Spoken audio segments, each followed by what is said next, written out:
I was volunteering at the Jones Library as a tutor in English as a second language.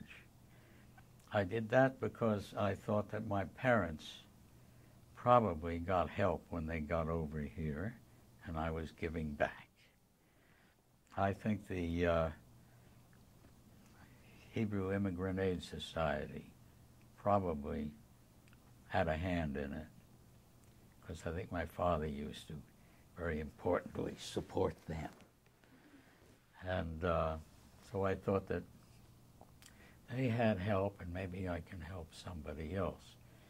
As it was, for 15 years, I was teaching a Tibetan man English. When I got him, he was completely illiterate. He couldn't read or write any language, including Tibetan.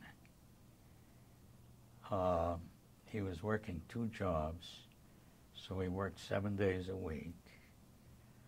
And he was operating a huge mechanical dishwashing machine in Whole Foods. They have a delicatessen over there.